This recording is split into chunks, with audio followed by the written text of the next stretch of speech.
All right, what's up, everyone? Welcome back to part 2 of our little mini series of 2026 salon industry predictions. So, in part 1, we covered education, technology, which included a lot of AI stuff, and client expectations. Today, we're going to talk about employment models and operations and profitability. And then in part 3, if you care, a little preview, we're going to talk about culture and branding and leadership and mentorship. And that should be a fun one too. I think that's the episode that's going to like bring everything together, right? How do I put this stuff together?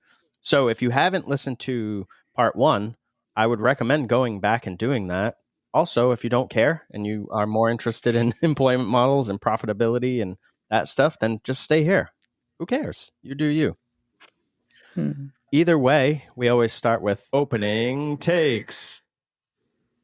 Our opening takes. Here we are. So my opening take for today. Stuff, I'm not laughing at you.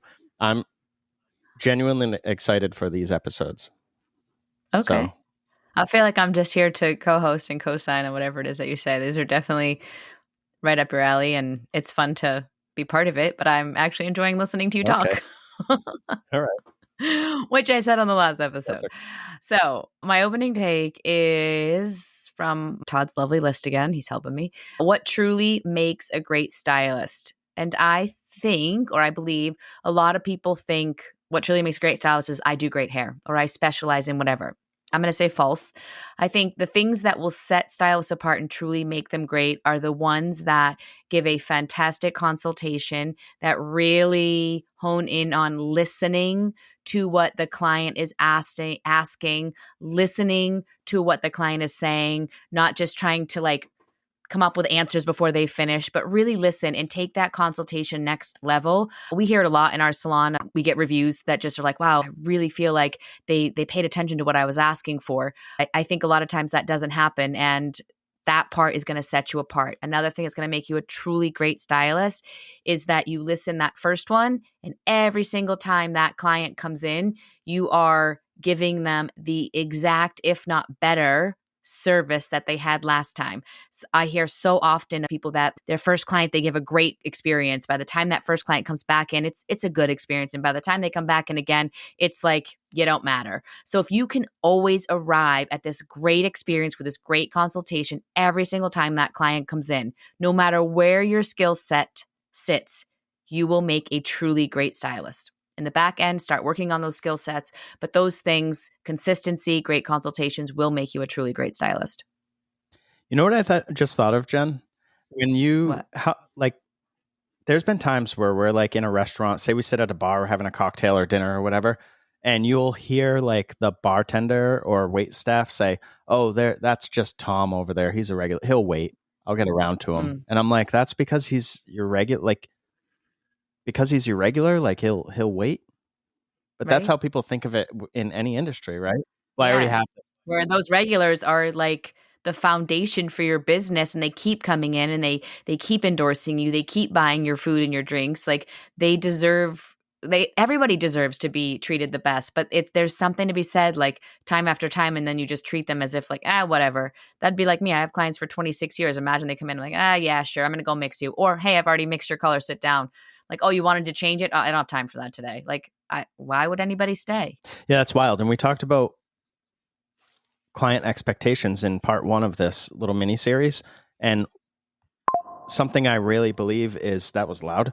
Something I really believe is that clients are going to leave when they spot complacency or when they sense complacency. Mm-hmm. And so when you start treating them as same as last time, that's just not going to cut it anymore. It's just not. It's not what people are looking for. Yeah. All right. My opening take is I see a lot of business owners and salon owners that think they're facing this one giant problem, and they couldn't be any more wrong. So we've all seen this, right? Online, people are like, my employees just keep leaving. No one wants to work. Everyone wants to rent a chair. And I know, I get it. It feels like this one big problem, but giant problems often don't really exist. What it is almost always a stack of smaller problems that you either missed or let build up because you put things off or you didn't recognize them as problems. So let's use this example. Most salon owners think stylists want more freedom and they want more money, so they're just going to go rent. There's nothing we can do about it. That's not the real problem. The rental thing, which we're going to get into in employment models, the whole rental thing, that's the symptom. That's what happened when those little problems weren't being addressed. So what are the real problems? The real problems are maybe there's no growth plan at your salon. Maybe somebody reached the top. Say you have 5 levels. You have a level system salon and you have 5 levels and you're at level 5. What's next? There's nothing? Of course I'm going to leave. Mm-hmm. Maybe there's communication that's not happening. Maybe there's communication, but it's poor. Maybe they just don't like the way you communicate and you refuse to change. Maybe your systems are inconsistent. Maybe some people get different treatment than other people get. Maybe people aren't feeling coached. They're not feeling guided. Maybe your culture is confusing. It's just not clear. Again, I think we definitely talked about this last episode, where you have these salons that have 27 different product lines and it's just a mishmash, and they have discounts if you're here from this time and this price is for this day. Like, there's no clear anything. So when you let all that stuff stack up, you end up with this big problem, but really you have to solve all those little problems first. Right. That is my opening take. Thank you very much. All right, let's dive into this episode. I think this will be shorter than last time. Employment models. I've got 6 here. All right, we're going to see this rental bubble start to burst. We're going to see a swing. Look, rentals and suites, they're not going anywhere, and I don't think they should. I don't know how many times I can say it, but I just like to make sure it's said, because I have talked to people that are like, you don't like rentals, huh? And I'm like, no, I do. I think they're great for some people, not most people. And I've said this a million times. Have you ever worked in a restaurant? Yes or no? If you have, you know that not everyone on the wait staff is capable of managing that SOB. It's just not possible. Mm-hmm. Not everyone possesses that skill set that's required to run and operate a business. I don't know why in this industry we think that everyone should be the boss. It's so weird to me. So this myth that renting is the only path to, making money or wealth, that's going to continue to sort of, I guess, unravel, right? Mm-hmm. Because people are starting... And it needs to. Yes, and even people we've talked to are starting to realize renting a chair, now I get it, it's a business by definition, but it's really self-employment. Right. You trade your time for money. You can't scale that. There's no equity. There's no exit value. When you retire, what are you going to do? What are you going to do with it? You're going to sell what? Your tools? How do you make that bigger? You can't make renting a chair bigger. You have to have employees, which completes that cycle. Yeah, I don't think it's going anywhere, nor should it. I think it's cool, and I think it's the right thing for some people, but I do think it's going to correct. And I do think it's going to probably hurt the industry, because it's going to have to correct in a way that is... eventually it's going to become abrupt, because we see people coming out of school renting chairs falling flat on their faces. We see people coming out of school working in a salon for a year and a half, thinking they have this clientele, going to rent a chair, not being able to afford the chair, not knowing how to market, not knowing how to get more clients in, and then failing, or having to get second and third jobs just to afford chair rent. That's not success. Right. So I think that is sort of a harsh reality, but I think it's one that's coming for sure. Well, and I think there's a lot of people that feel if I rent a chair, that means I'm successful. And yes, there are a lot of people that rent a chair and are successful, but there are a lot of people that rent a chair and are not successful. So just because you rent a chair does not define that that is your success. All right. Prediction. Yes, I agree with you. Prediction number 2. Commission salons, I'm coming for you too. And I'm a little more harsh on commission salons because we have one. So I know what's freaking possible. Right. Commission salons are going to continue to fail. You're going to see more commission salons closing in 2026. It's probably going to at some point get exponential as people age out. And that's going to happen unless you're willing to evolve. Yeah. Which would be very difficult because you're very behind. Yeah. And I think that the traditional commission salons, the reason that they're struggling is just basically that they're not willing to adapt. They're the mindset of this is how it's always been. This is how the industry was when I started 30 years ago. So why should it change? Well, Lucy, it should change because everything changes. Generations change. Younger generations want different things than older generations. The generation before you wanted different things than you wanted. Mm-hmm. So that's why. And a lot of owners just simply lack that innovation and accountability, and they don't want to evolve. They're set in their ways, they're stuck in their ways, and that is completely and totally fine. We see a lot of the traditional commission salons that do this blame game, say everybody else's fault. When you sign up to own a business, everything is your fault. When it goes good, that's on you. Congratulations. When it goes bad, still on you. Your fault. Figure out a way to fix it. Because your job as a business owner is to be a problem solver. It's not to cut the best hair in the salon or be the busiest hair pro. It's to solve the problems. It's to grow your team. It's to guide them. It's to educate them. It's to show them the growth opportunities. And when you stop doing that stuff and you start complaining about the economy, staff, the generations, that's when you're going to become complacent. That's when you're going to, maybe even if it's not complacent, maybe you're trying, but you're going to plateau because you're blaming everybody else. Right. And complaining never gets you anywhere. No, it doesn't. I think too, there's a lot of salon owners out there that have been complacent for so long that the steps it's going to take, you're not in a baby step territory. You need to make like jumps in order to get your salon operating to where you can staff it with people that want to be in your salon. That's exactly why I said we're going to see an exponential drop. And you haven't done it for so long, you're not used to being uncomfortable. There's just so many things that you're going to have to get comfortable with really quickly, and most people can't handle that. Prediction number 3. This whole hybrid model thing, it's going to implode. Might not be in 2026, but what I think is going to happen is you're going to start to see more laws passed in states, and they're not going to allow this sort of, everyone wants to blend the lines, blur the lines. Hybrid salons are when you mix rental situations with commission situations. And I don't think, again, is there somebody out there doing it great? Yeah, I'm sure there are. I'm sure there are people doing it great.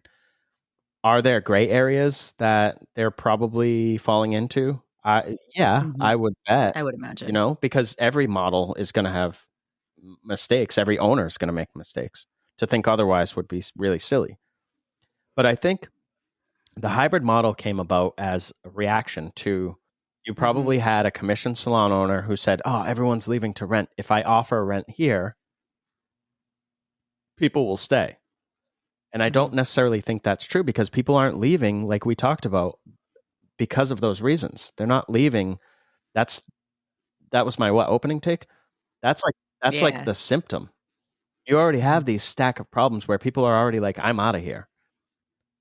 So I just think it's tough. And I think that what we've seen, and you had a hybrid model salon, and what we've seen with even talking to other people is that there almost always inevitably ends up being some sort of cattiness or this divide. So now you have this house divided. And when you have those sort of tensions, it's not good for anybody. It's not good for you as an owner to have to deal with that stuff. It's not good for your staff. And I don't think it's fair. I don't think it's fair to your commission employees when you have renters taking advantage of stuff. And I don't think it's fair to your clients because if you think they can't pick up on that stuff, they do. Oh, yeah. We have so many clients that come in that have left places just because of the feel in that place. Now, I don't know if they were hybrid or not, but it was definitely what they felt from the stylist in there. And they're like, wow, it's so nice in here. It's just welcoming and whatever else, blah, blah, blah. Yeah. Yeah, people can feel that stuff. You can feel tension when you walk in a room with Absolutely. Two people were just going at it. Jen, there's a story I remember that you told me that you walked into the break room of your previous salon and you were like, I knew they were talking about me or that something Mhm. had to do with me, because Yep. just the way they stopped and the conversation shifted and then it was like just awkward. That's how clients can pick up on that stuff too. Yeah. So if this, Yeah, and then if you're not cohesive, it's very obvious. You can't pretend that. right.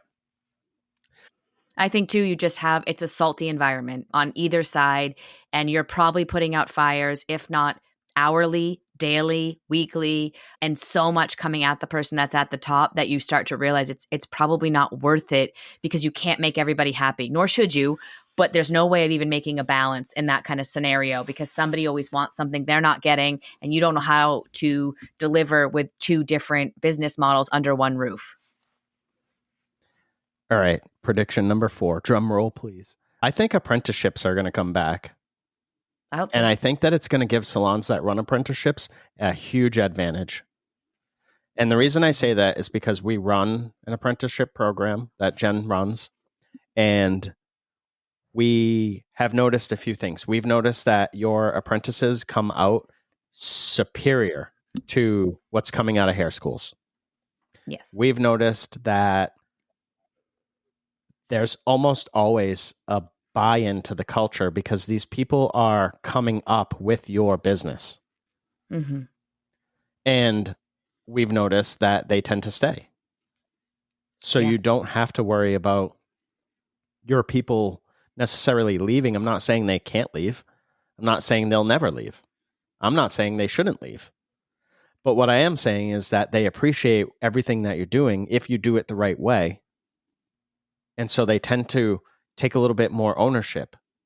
I know we have Ava who will fight somebody if she needs to. She wants to Yeah. protect what we have at Hello. Mm-hmm. Yes. And I'm pretty sure she'd stab you in the head with a butter knife if you tried to If you if were you tried trying to be to, malicious. And the reason I yeah. know that, not that she'd stab anybody in the head, that was just a joke, people.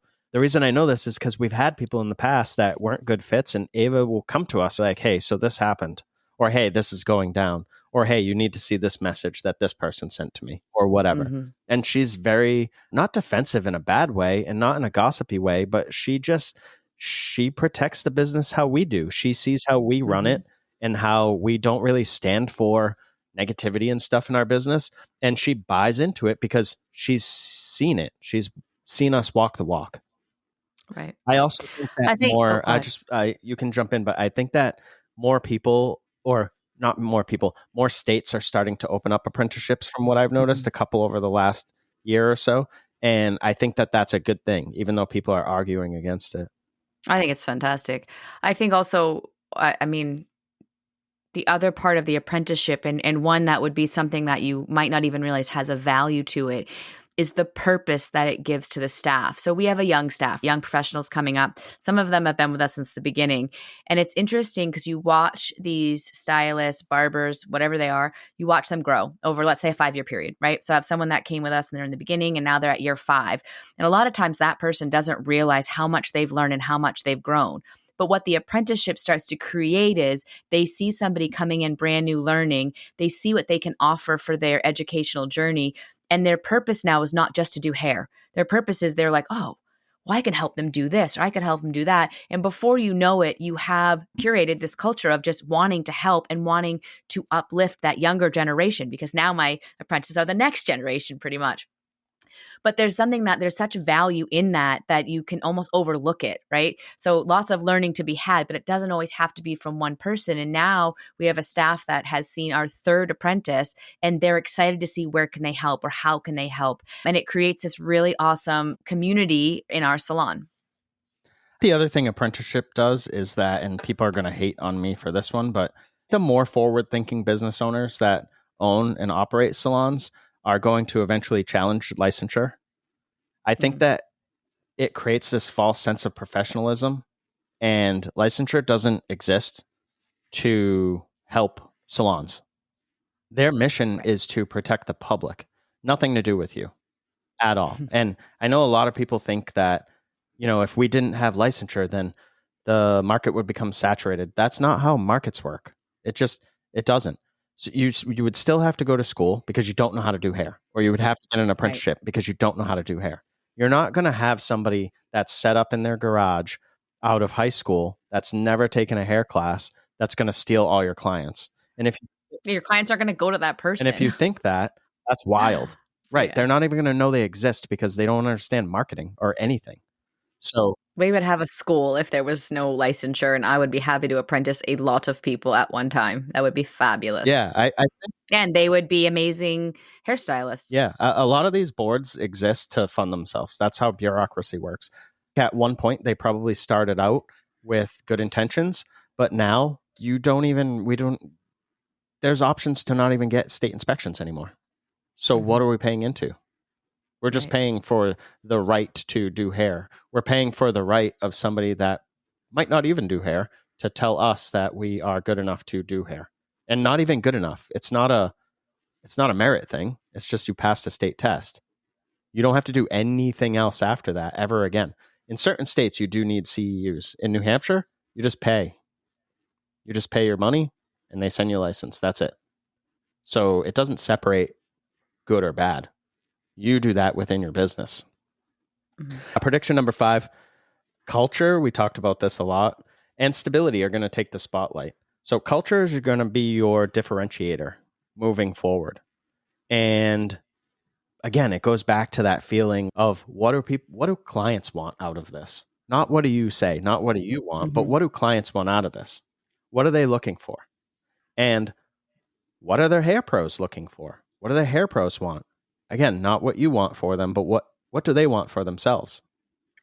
And I think as we see sort of a divide in salons and we see weaker salons just collapsing because they're not keeping up with the times or they're not adapting or whatever, that's going to put people out of work. Say you have a salon we've seen this. Say you have a salon that's got 10 plus employees, 20 plus employees, and you're like, I just can't do this anymore, and you close. Now that's a bunch of people that are like, I need somewhere stable. I don't want to go through this again. Right.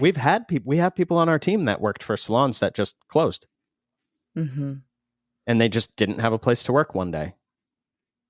And if you're not asking your staff what they want, then you don't know. If you're like, oh, I know what they want, I can just tell. You can't. Sorry, you can't. You need to figure that out and you need to have those conversations. So whatever you think that they want is probably not real. Yeah, you have to have conversations. And we've been screaming this since day one, but if you don't have foundations, it's going to be very difficult for you to compete in 2026 and moving forward. As people are looking for stuff, people are looking for people with vision. They want leadership. They want systems in place. They want to be able to join a team that aligns with their values so that they can feel like they're getting something out of their work, not just a paycheck. Because it's pretty clear that a paycheck is not necessarily what drives everyone. We've had people come to Hello from higher commission situations, but they're looking for a better fit. So if it was just money, that wouldn't be a fact. But the truth is, it is a fact. And then people want that mentorship and they want that flexibility and they want this new sort of standard of employment. Again, work it in. It's not just about the money. That was a long enough pause. You don't have anything to say, so I'll move on. All right, my prediction number 6 is that profitability, we're going to get into this in our next segment, but profitability and flexibility can coexist. Yes. A lot of salon owners out there, I got sucked into arguing with somebody online. I wasn't necessarily arguing like I was mad or anything, but they were like, you can't give stylists flexibility or it's impossible to profit. And I was like, but we're profiting and we give a lot of flexibility to our team. Those two things can coexist. Right. You've talked about the Saturday thing and blackout dates and all that stuff. Those days of forcing people, if you have employees and it's a really great person and you're like, I would love to work with this person, but they can't work Saturdays, so I can't hire them. Well, shame on you. You're giving up something that's a great fit for your business and could potentially help your business grow because you are stuck on this idea that all stylists have to work Saturdays. And that's just crazy. People want lives. People have families. People have obligations. People have the ability to have days off. How about that? It's actually none of your business. Yeah, I would Absolutely. It is none of your business. Yeah. And in today's world where availability or however you want your schedule to look, you can fill it. It just depends on how quick you want to fill it versus how slow it might take you, depending on what days you want to work. As long as you have that conversation and they understand what that's going to look like for them, you're all set. You're both on the same page. My last little part to that last prediction there is that this is just the reality and it is what it is, take it or leave it. But this is how the world works, that people don't change their minds, they die. And that's just the truth. So, because they're that yeah. stubborn. Well, how many times have you talked to somebody about something like politics? And no matter what you say, there's no amount of evidence in the world that would convince them to change their mind. So that person is not open for debate. They're not open for change. They're not going to adapt. They're not going to evolve. They just believe this way is the right way, period. I can't change it. It's never going to change. And they're so bought into that it's going to take them leaving the salon industry and the next generations replacing them or taking over the people, the salons and the businesses and the business owners that are willing to evolve, that are willing to take risks, that are willing to innovate, that are willing to say, this is the way it's always been done, but it's not freaking working anymore. Let's make a change. That's when the industry is going to propel forward. That's when you're going to see some progress. All right, let's move on. That pause was long enough too. All right, so let's talk about operations. Some of the stuff overlaps, but that's okay. Salon operations, profitability, all that stuff. You're going to start to see, this is prediction number 1, salons without these foundations, they're going to start to fail. And we've already seen that. We've talked to a lot of people. We talk to people that are, losing money. We talk to people that are ready to close. We talk to people that are like, I'm done. I'm quitting the industry. And they almost always never. Now, I want to take that back. I'll say 100% of the time, they have no clear mission, vision, or core values. Yeah. Or they have something in their head. And they're like, well, my team just kind of knows. Yeah, they don't. They don't know. And the problem is at that point, they're so burnt out. They don't want to go back to the beginning and do the basics. Yeah. Without that defined direction, what does that lead to? That leads you can't make any decisions. Well, it leads to the owner, struggling with inconsistency, emotional decisions, and the teams just can't operate like that. Everyone's confused. And that's because they don't have a North Star. They don't have their big why. Why are we doing this? What guides our behavior? What guides this culture? What guides our standards? And how am I taking this team and getting us to all work toward one goal? Yeah. Any challenge or anything you want to give to people or no? My challenge is if you don't have a mission statement, you should definitely have one before you start 2026. That's not even like a negotiable. Figure that out so that you can start operating next year from a clear standpoint. And if you think your team doesn't want that, they do. Everybody wants rules. They all want to know where they stand with you. They don't want to be guessing. And most often, if you don't have a clear mission, vision, core values, your team is confused. They don't know truly what's expected of them. Agreed. All right, let's move on. Prediction number 2. This is a pretty simple one. More people are going to embrace that systems are going to replace your guesswork. And that might sound silly, but we've talked to a lot of people that are like, yeah, I don't have a system for that. Oh, I don't have a system for this. Well, what do you do here? Well, we don't really have a system for that.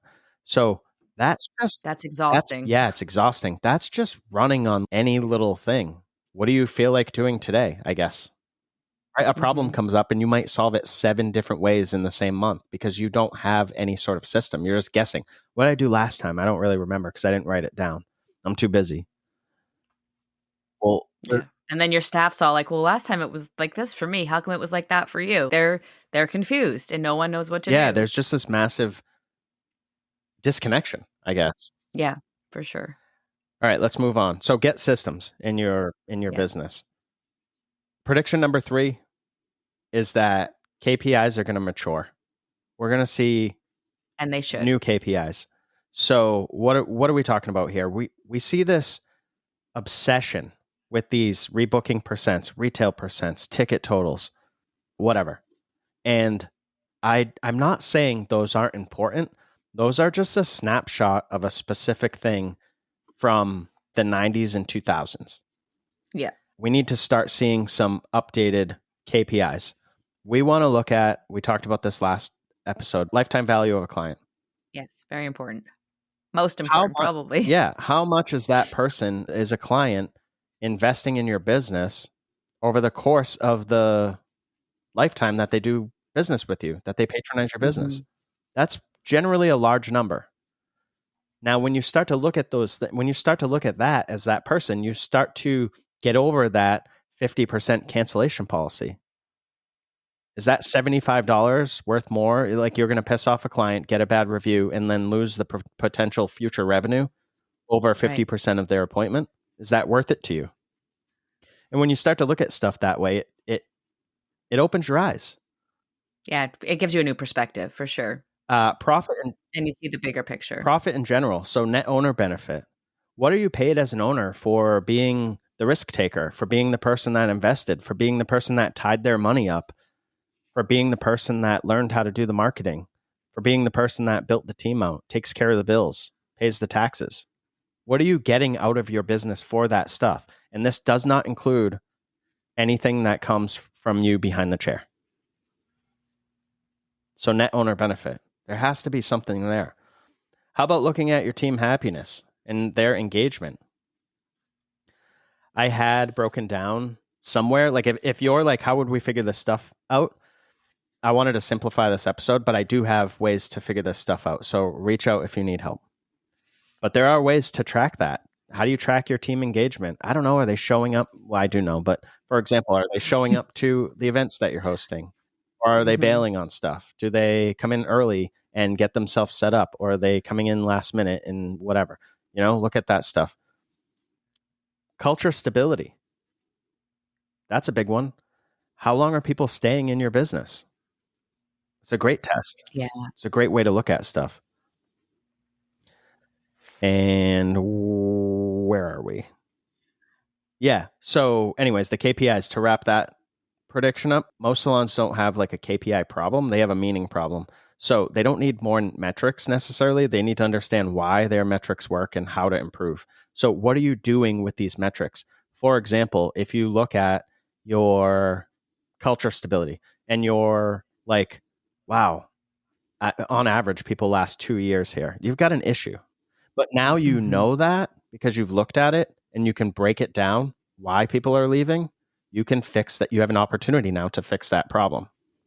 Right. If you're stuck looking at retail percentage in relationship to ticket totals, that's cool. But if your staff's leaving and nobody's happy and you're not making any money, then does that even matter? Well, I think that comes down to, you should be asking yourself why. Why am I using these metrics? Are they serving me? Are they serving the staff I currently have? Rather than just keep doing the same thing over and over again. It's a hamster wheel thing. It's quite ridiculous. So to look at what you've been doing, that may not be what you need to be doing. And is it inspiring your team? You start throwing percents out of people, they're probably falling asleep. They don't even understand what you're saying. They're like, okay, cool, sure. You need to get them excited about coming to work and excited about the things that you want out of them. For show. All right. Where are we? Number 4? This is a basic one that I kind of chuckle, but it's true. Pricing's going to start to become more math and not emotion. Let's hope so. Because so many people are like, what do you charge for rent in a small town? What do you charge for rent but in a city? How would I know? You've got to start with your overhead costs.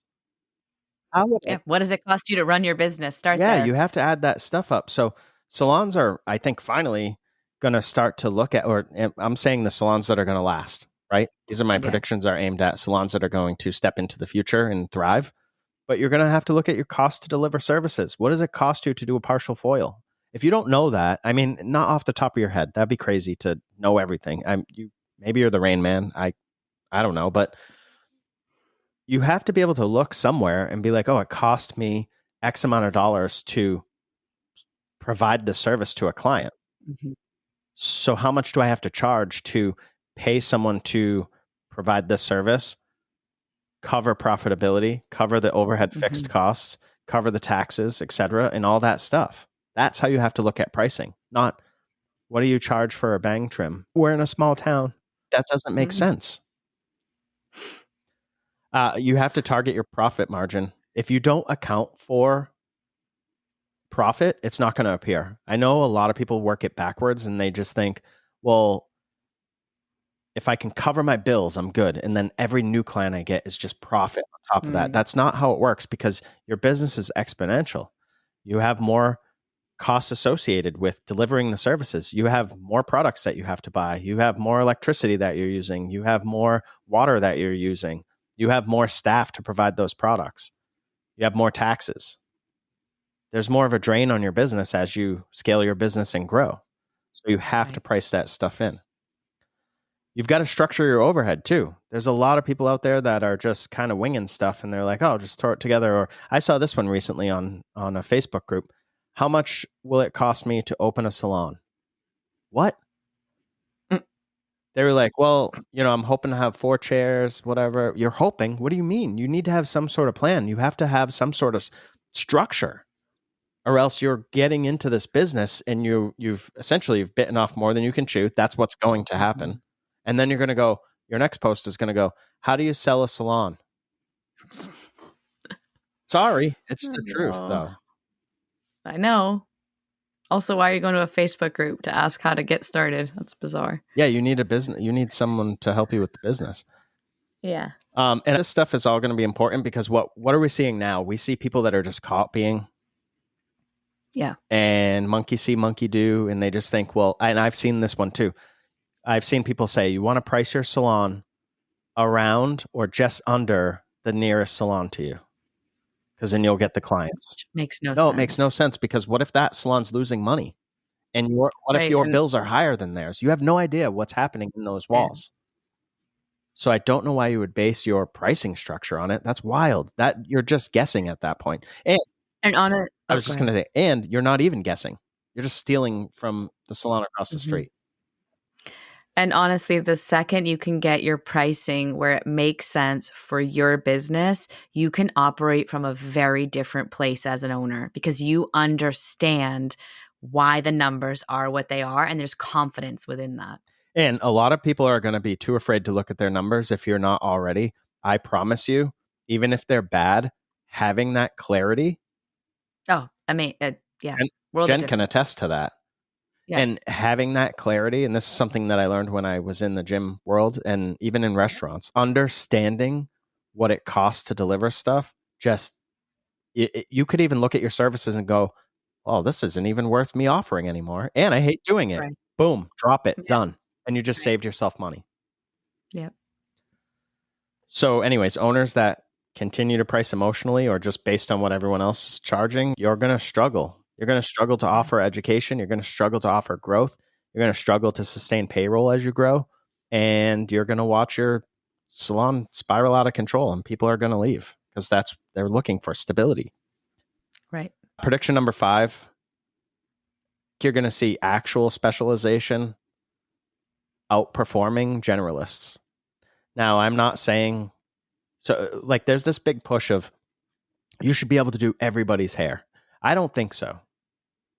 You come for me in the comments or whatever if you want, but I really don't think so. I think there's room for people that just want to cut hair, or just want to do extensions, or just want to do updos.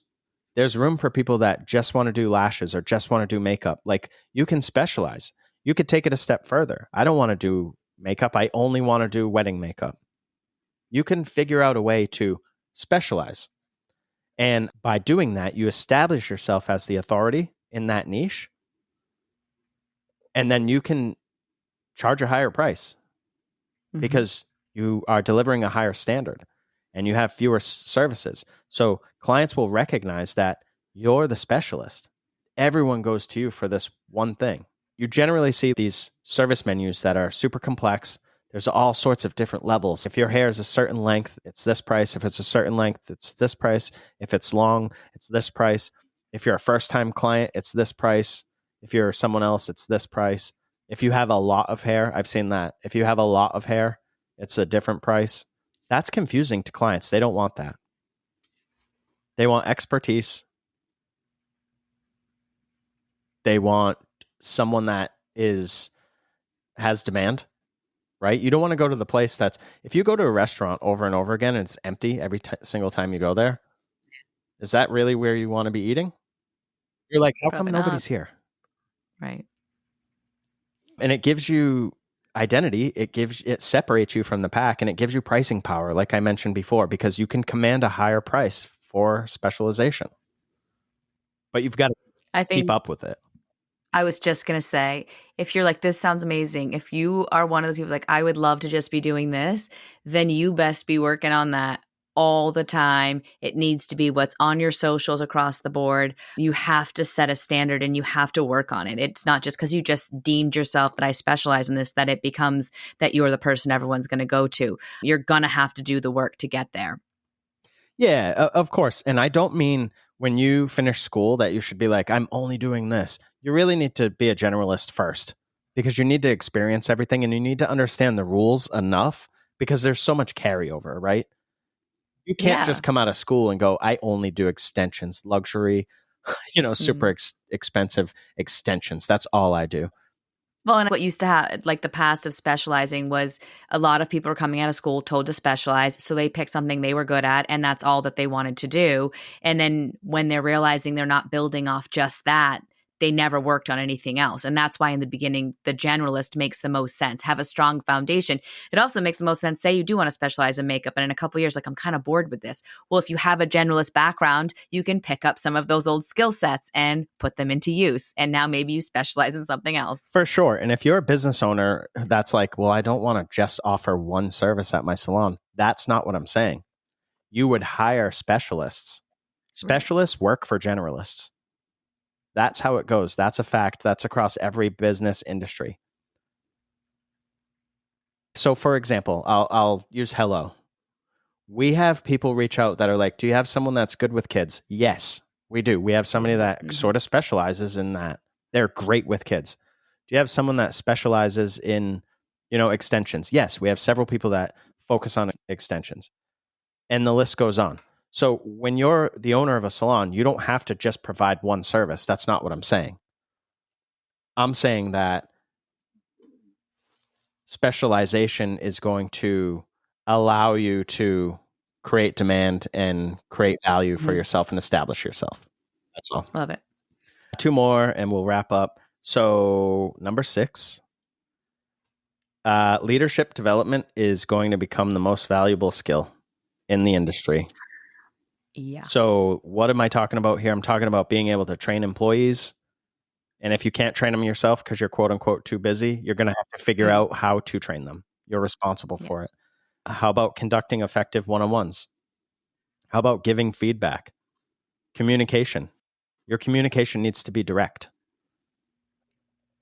Those things are going to separate successful owners from the ones that are going to be second tier and eventually close, because people don't want guesswork. And when I say people, I'm talking about your staff, your employees. They don't want you to not know what's happening in your own business, because if you don't know, how the hell are they going to know? Right. They're not. And we still see a lot of owners that are like doing hair first and being the busiest person in their salon is what's most important.